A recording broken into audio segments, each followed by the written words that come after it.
ಎಲ್ರಿಗೂ ನಮಸ್ಕಾರ. ನಾನಿವತ್ತು ಚಿಕನ್ ಗ್ರೇವಿ ಮಾಡ್ತಾಯಿದ್ದೀನಿ. ವೆಲ್ಕಮ್ ಟು ಆರ್ ಪಿ ಸಿಲ್ ಫ್ಯಾಮಿಲಿ. ತುಂಬ ದಿನ ಆಗಿತ್ತು ವಿಡಿಯೋ ಹಾಕೋಕ್ಕಾಗಿರಲಿಲ್ಲ. ಊರಿಗೆ ಹೋಗಿದ್ದೆ, ಅಲ್ಲಿ ನೆಟ್ವರ್ಕ್ ಸಮಸ್ಯೆ ಇತ್ತು, ಹಾಲಿಡೇಸ್ ಇರೋದ್ರಿಂದ. ಒಂದು ಪಾತ್ರೆಗೆ 2 ಸೌಟಷ್ಟು ಎಣ್ಣೆ ಹಾಕಿ, ಎಣ್ಣೆ ಕಾದಾದಮೇಲೆ ಒಂದು 2 kg ಚಿಕನ್ನ ತೊಳೆದಿಟ್ಕೊಂಡಿದ್ದೆ. ಅದನ್ನು ಹಾಕಿ ರುಬ್ಬಿರೋ ಅಂಥ ಪೇಸ್ಟ್ನ ಹಾಕ್ತಾಯಿದ್ದೀನಿ. ಅದಕ್ಕೆ ಒಂದು 4ರಿಂದ 5 ದಪ್ಪನ ಈರುಳ್ಳಿ, ಒಂದು 3 ಬೆಳ್ಳುಳ್ಳಿ, 1.5 ಇಂಚಷ್ಟು ಶುಂಠಿ, ಒಂದು ಅರ್ಧ ಕಟ್ಟಷ್ಟು ಕೊತ್ತಂಬರಿ ಸೊಪ್ಪು, ಇಷ್ಟನ್ನು ರುಬ್ಕೊಂಡಿರೋ ಅಂಥದ್ದು ಹಾಕಿ ಸ್ವಲ್ಪ ಜಾರಿಗೆ ನೀರು ಹಾಕಿ ಹಾಕ್ಕೊತಾ ಇದ್ದೀನಿ. 1 ಹಿಡಿಯಷ್ಟು ಒಳ ಹಿಡಿಯಲ್ಲಿ ಕಲ್ಲುಪ್ಪನ್ನು ಹಾಕ್ತಾಯಿದ್ದೀನಿ. ಕಲ್ಲುಪ್ಪು ಹಾಕಿ ಆದಮೇಲೆ ಮಿಕ್ಸ್ ಮಾಡ್ಕೊತಾ ಇದ್ದೀನಿ. ನೋಡಿ, ಮೇಲೆ ಕೆಳಗೆ ತಿರುಗಿಸ್ಬೇಕು ಚೆನ್ನಾಗಿ. ಇದನ್ನು ಈಗ ಒಂದು 5ರಿಂದ 6 ನಿಮಿಷ ಚೆನ್ನಾಗಿ ಕುದಿಸ್ಬೇಕು. ನೋಡಿ, ಇದಕ್ಕೆ ಇನ್ನೊಂದು ಸ್ವಲ್ಪ ನೀರು ಆ್ಯಡ್ ಮಾಡ್ತಾ ಇದ್ದೀವಿ. ಚೆನ್ನಾಗಿ ಕುದಿಬೇಕಲ್ಲ, ಗ್ರೇವಿ ಚೆನ್ನಾಗಿರಬೇಕು.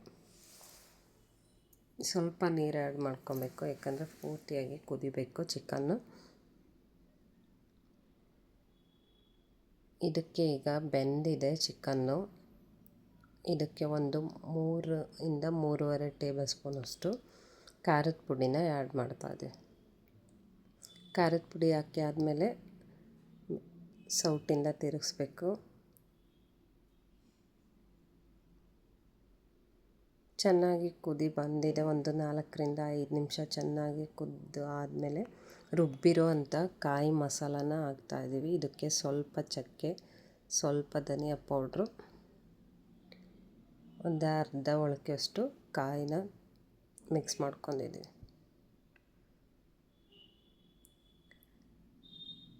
ಇದಕ್ಕೆ ಸ್ವಲ್ಪ ಒಂದು ಗ್ಲಾಸಷ್ಟು ನೀರು ಆ್ಯಡ್ ಮಾಡಿ ಮಿಕ್ಸ್ ಮಾಡ್ತಾಯಿದ್ದೀನಿ. ಇದನ್ನು 1ರಿಂದ 2 ನಿಮಿಷ ಹೀಗೆ ತಿರುಗಿಸ್ಬೇಕು. ತಿರುಗಿಸಿ ಒಂದು 4ರಿಂದ 5 ನಿಮಿಷ ಚೆನ್ನಾಗಿ ಕುದಿಸಿ ಇದಕ್ಕೆ 1 ಚಿಕನ್ ಮಸಾಲ, ತೇಜು ಚಿಕನ್ ಮಸಾಲಾನ ಪೌಡ್ರ್ ಹಾಕ್ತಾಯಿದ್ದೀನಿ, 1 ಪ್ಯಾಕೆಟ್.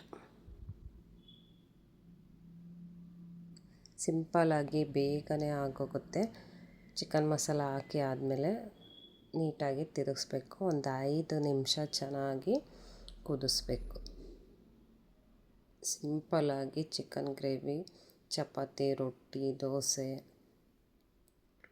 ರೈಸ್ಗೆ ಚೆನ್ನಾಗಿರುತ್ತೆ. ಇದನ್ನ ಈಗ ಒಂದು 5 ನಿಮಿಷ ಚೆನ್ನಾಗಿ ಕುದಿಸ್ತಾ ಇದ್ದೀನಿ.